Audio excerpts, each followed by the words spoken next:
it's only the Kundalini awakening which is going to give you your self-realization. And this self-realization is going to let you know that you are a part and parcel of the whole. It's not just a mental conception. This is the point we miss every time. All these democracies and capitalism and all these theories are mental projections of human beings. All these mental projections are nothing but your own jails, your own bondages into which you are caught up. You have to get out of it. Even to such an extent that people start saying that Adi Shankaracharya did not write Saundarya Lahari. Who says that? The intellectuals again. What makes them think that he did not write? They have explanation for everything. But he did, which we can prove after self-realization. How all the essence of all the religions are so much one can be proved only after self-realization and not through discussions. Because self, the spirit, is the absolute and is the collective being. That is not awakened within us. One may say that why Buddha did not talk of God. Because he knew human beings very well and he said, no use talking about God, better talk about self-realization. Same with Mahavira. But what are the Buddhists and Mahaviris doing? God alone knows. Where are they? But today is the time, as described in the Puranas, many, many seekers are born on this. The special time is a time of real blossoms. Maybe in the olden days there were only one or two flowers like the Chiketa. But today is the time when thousands are there just to become the fruit. But unfortunately, a market has been opened out where the seekers go and get lost. Get lost into the convictions and the ideas of some other person which has gone into their heads and they just finish up there. Their seeking finishes up there. They end up as sick or obstinate people. They do not want to go any further.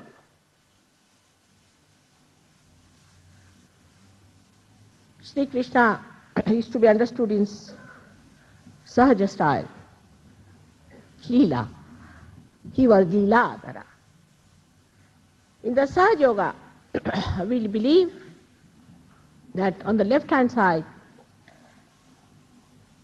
the left sympathetic nervous system is represented by the Ida Nadi, which we call as also the Chandra Nadi, and the right-hand side, it is represented by the Pingala Nadi, the right sympathetic. The left we use when we desire. The right we use when we act. The left is the Bhakti Marga. And the right is the Karma Marga that they used for doing all kinds of yajnas and all that. The central path of ascent is the Sushumna.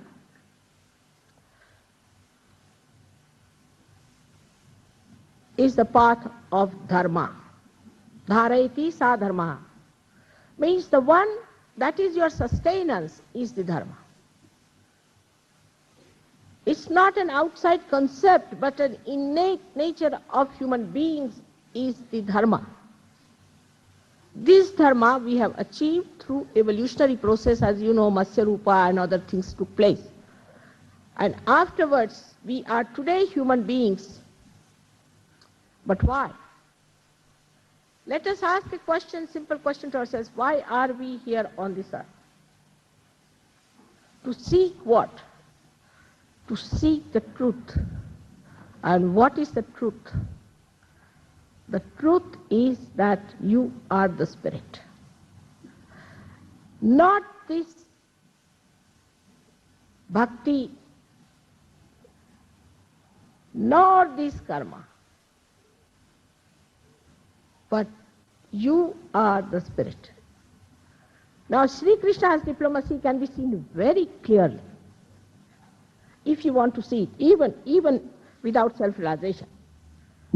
He says, for bhakti, patram pushpam phalam toyam, all these things you give it to him, he'll accept. But see the diplomacy, on one word he has played the whole people. And nobody has seen the point. What does he say? He says that you have to do ananya bhakti. Ananya shabda itself means, the word itself means when there is not the other, means we are a realized soul. Logically, let us see what does it mean. If there is no connection with God, whom are you praying to? The connection has to be established. You may go on describing God as a mate, you may go on supporting him, doing anything you like, but you have not yet been connected with him. What are you talking?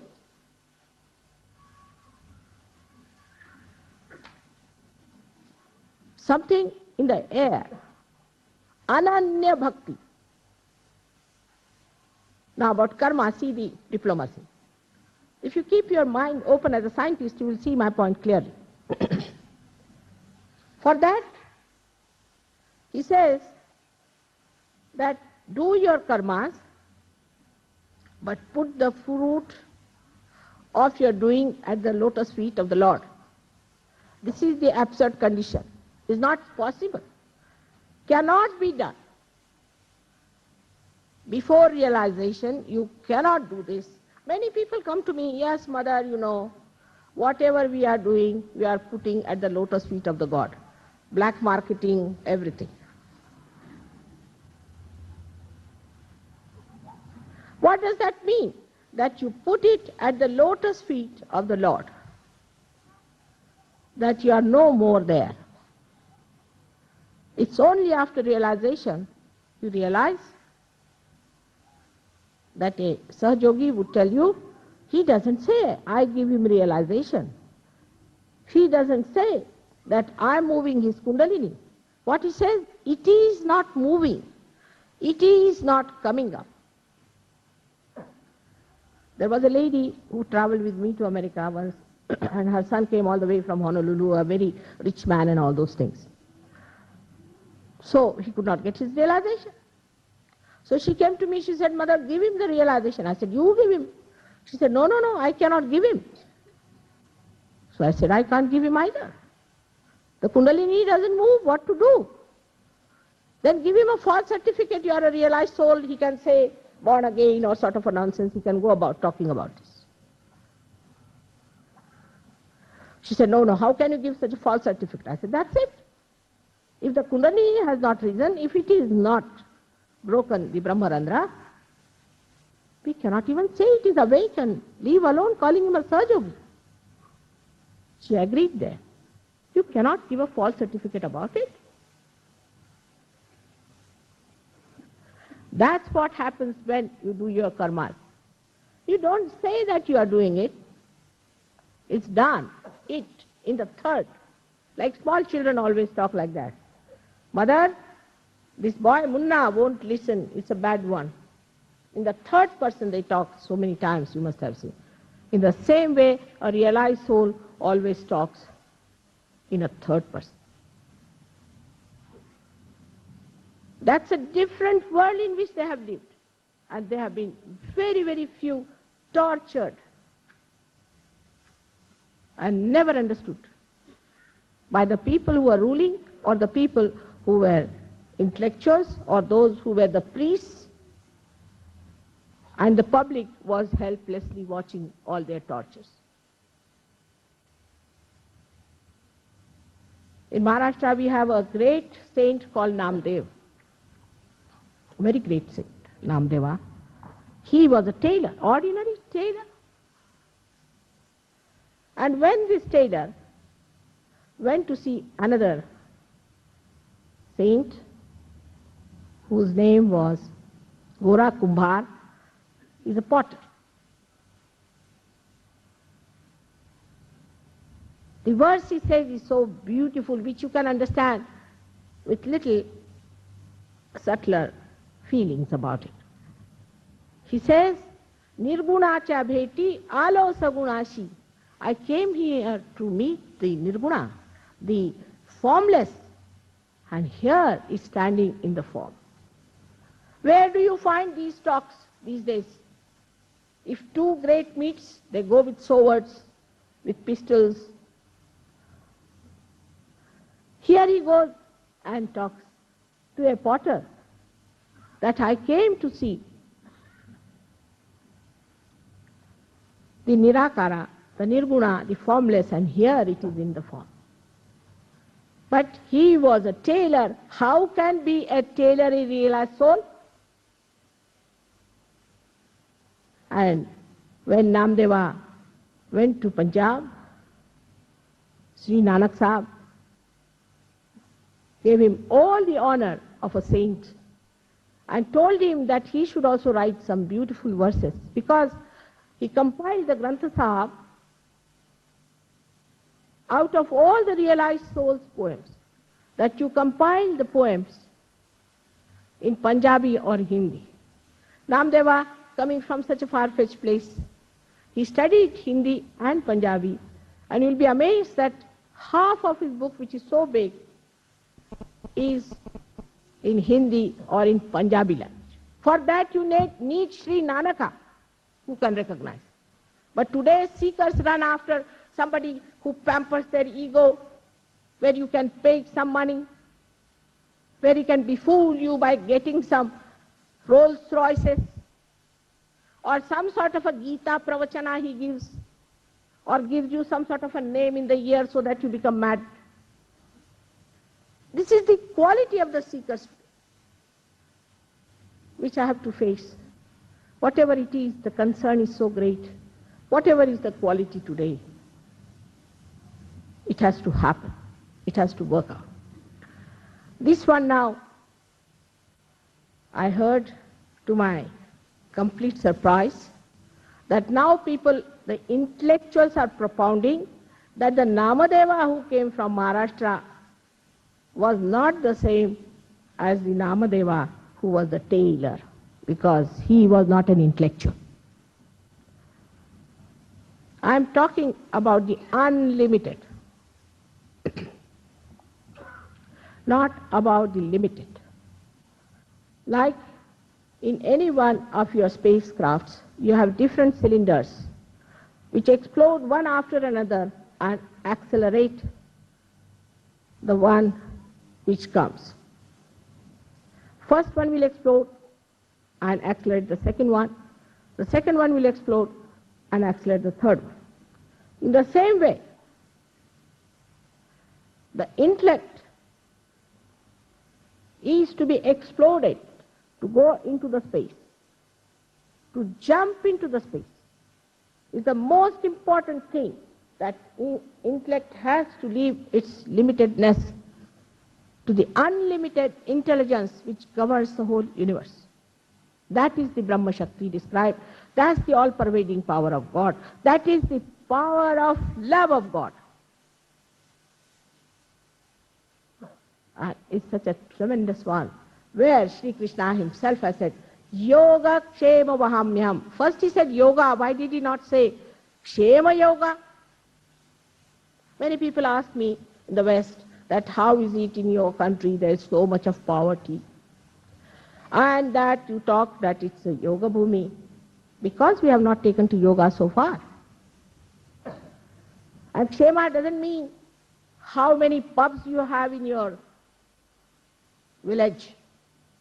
It doesn't mean how many drunkards move about in your village. It means how many saints there are in your country. Let the yoga come up. You'll be surprised. This great country of Bharat Bhumi will one day show its merit to the whole world. In its reality, in its glory, and in its divinity which resides in this country. You are great people that you are born in this country, but you don't know. You have no idea as to where you are born. What is your heritage? There are people I have met very surprisingly so stupefied by Hegel and Kant and all such people that they believe that all these saints and all these great people, including Krishna or Rama, all of them are false. This is the height of arrogance and ignorance both put together. Because they are ignorant, one has to forgive them. There's no way out. God is the ocean of love, ocean of grace, ocean of wisdom, ocean of this all-pervading power which is so efficient, so kindly, so understanding, works out everything so well.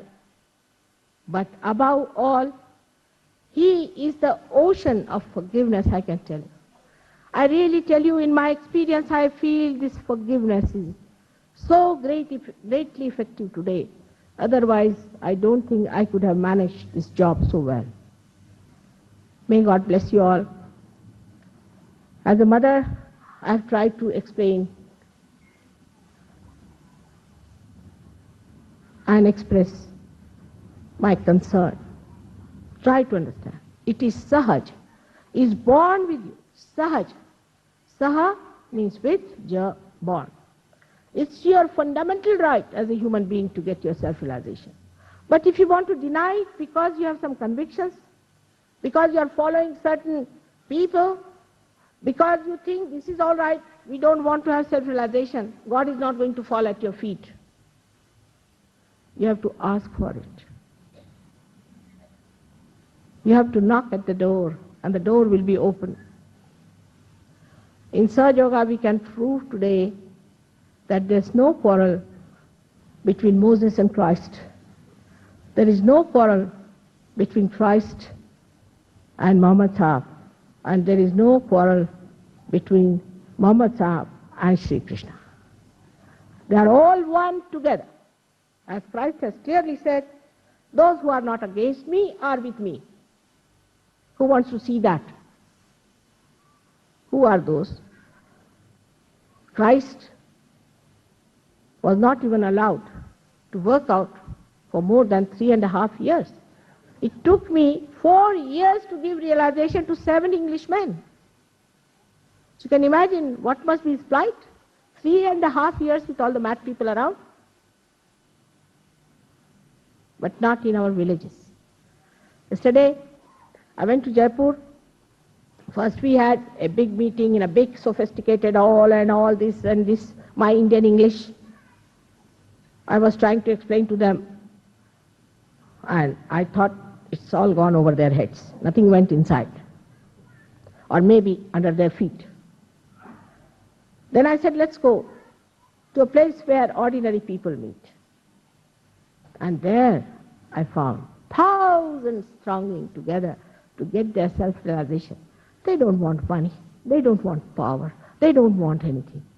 They don't want any convictions. They want their self-realization. Ma, humko atma bodh dijiye. Humko atma gyan dijiye. They understand that bodha doesn't mean lecturing. It doesn't mean, it means on your central nervous system, you have to feel the all-pervading power. That is bodha. That is the vida, which is described in the Vedas. They understand. They live with the life. They are natural people. They know all this talking is on and on and on. They know something has to happen. And the second thing they said was so encouraging.